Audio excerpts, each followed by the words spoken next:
إذن كما أشرت، هذه المحطة الطرقية الجديدة تتوفر على 46 رصيفا للحافلات لنقل المسافرين، بالإضافة إلى موقف خارجي للسيارات وإلى سيارة الأجرة بطاقة استيعابية تصل إلى 10,000 مسافر يوميا. نتابع ورقة تقنية حول هذا المشروع المهيكل في تقرير خالد نجدي بعدسة عبد الرحيم بوحديوي. هكذا تبدو المحطة الطرقية الجديدة للرباط، تحفة معمارية متميزة ونابضة بالحياة، صممت وفق هندسة حديثة تتيح تثمين الفضاءات وتضمن تدبيرا سلسا لحركة المسافرين.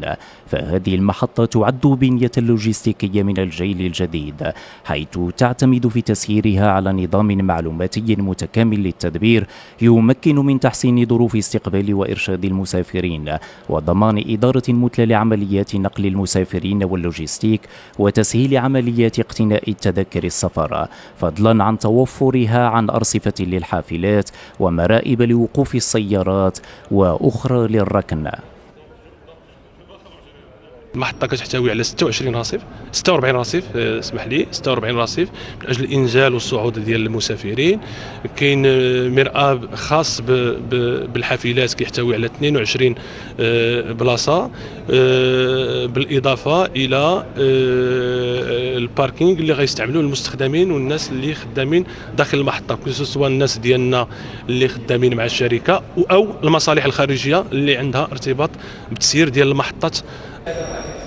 المحطة الطرقية الجديدة للرباط ستستقبل أزيد من 10,000 مسافر يوميا مقابل 6,000 مسافر بالنسبة للمحطة القديمة، كما تحتضن مركزا تجاريا يضم 40 محلا، فيما لم تتوفر محطة القمرة سوى على 15 محلا، فضلا عن فضاءات للإطعام وأخرى للانتظار.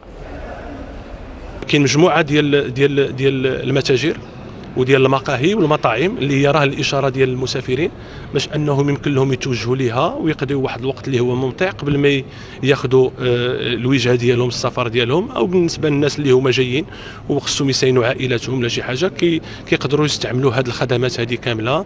كاينين اماكن من اجل الصلاه، كاين اماكن من اجل المراحيض يعني متواجده في جميع المناطق ديال المحطه. هذه المحطة التي انطلقت أشغال إنجازها عام 2017 توفر أيضا لمهني النقل الطرقي ظروفا جيدة للاشتغال تستجيب لتطلعاتهم لتمكينهم من تحسين تنافسيتهم، وستوفر لعاصمة المملكة محطة حديثة تساهم في تعزيز مكانتها وتطوير النسيج الحضري لمدينة الأنوار وفق رؤية متناغمة ومتوازنة.